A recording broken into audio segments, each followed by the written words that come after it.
The Forbidden Secrets of Area 51 revealed. Imagine a place so secret that for over 50 years, the government pretended it didn't even exist.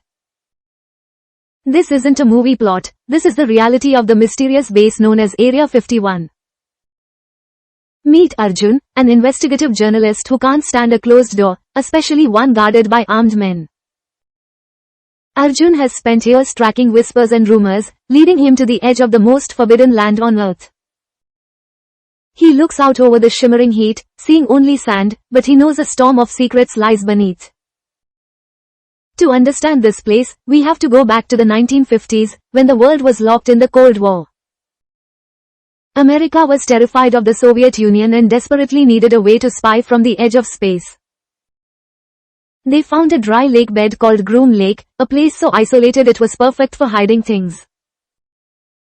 This desolate stretch of Nevada is where the secret base was born, far from prying eyes. Arjun digs through old archives, discovering the first major project, the U-2 spy plane. This aircraft could fly so high it practically touched the stars, photographing enemy bases unseen. But a problem arose when these strange, sleek planes flew over civilian towns. People looked up and saw something they couldn't explain, mistaking the spy planes for UFOs. The government didn't correct them, instead, they chose to stay completely silent. This silence acted like fuel on a fire, causing wild rumors to spread across the country. People began talking about a crash in Roswell, New Mexico, claiming the wreckage was shipped to Nevada. Arjun imagines a secret hangar, dimly lit, where scientists study alien biology instead of engines. He envisions a silver disk, humming with strange energy, floating in the center of the room. He sees grey creatures with giant eyes being studied under high-powered microscopes. This is the legend of reverse engineering, the idea that our modern tech comes from crashed spaceships. But Arjun isn't satisfied with legends, he wants the hard, undeniable truth.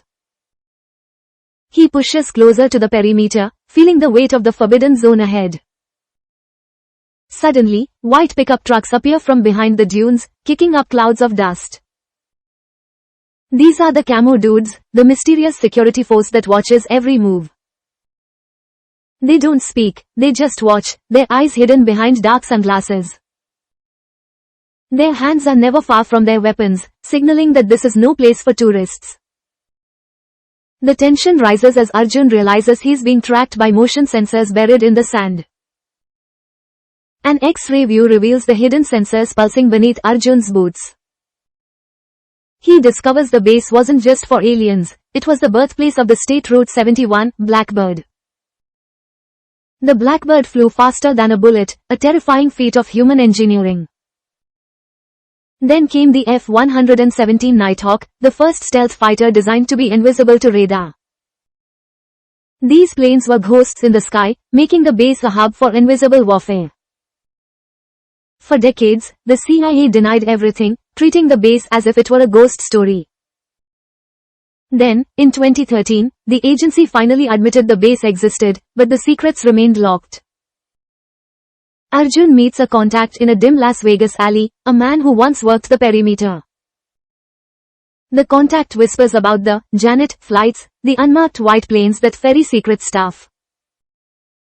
These employees are ghosts in their own cities, living double lives with families who know nothing. Arjun tracks the flight paths, realizing the scale of the operation is far larger than a few hangars. He remembers the year 2019, when 1 million people joked about storming the gates of the base. While most stayed home, the event sparked a global obsession with the Forbidden Zone. Arjun wonders why the world is so captivated by a patch of sand in Nevada. Is it a deep-seated desire to believe that we are not alone in the vast universe? Or is it a reflection of our distrust toward the people who hold the keys to power? As the sun dips below the mountains, Arjun arranges a meeting with a retired officer.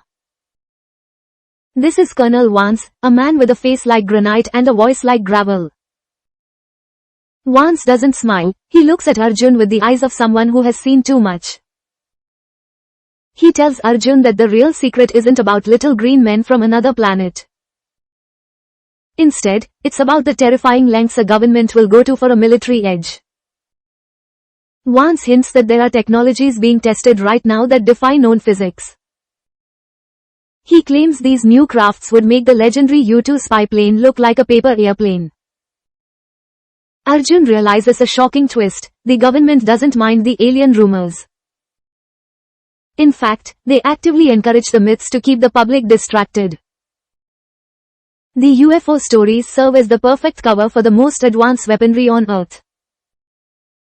If the world is hunting for aliens, they aren't looking for the next generation of stealth. The alien myth is a shield, protecting the machinery of war from public scrutiny. Arjun feels a chill as he realizes the truth is more grounded and more dangerous than fiction. He asks Vance why he is revealing this now, after so many years of silence. Vance sighs, looking at the distant mountains, admitting that some secrets weigh too heavy. Arjun decides he has enough for his story, though he knows it might never be fully believed. He says his goodbyes to the colonel and walks back to his car in the silence. As he drives away from the perimeter, he glances in his rearview mirror one last time. In the distance, the flickering lights of the base shimmer like a mirage against the dark. He knows he will never get inside those fences, and perhaps that is for the best. The moral is simple: some secrets are kept not to protect the truth, but to hide power. Area 51 remains a symbol of the unknown, a place where imagination meets military might. It reminds us that even in an age of satellites, there are still blind spots on the map. The truth is often whatever the people with the guns say it is.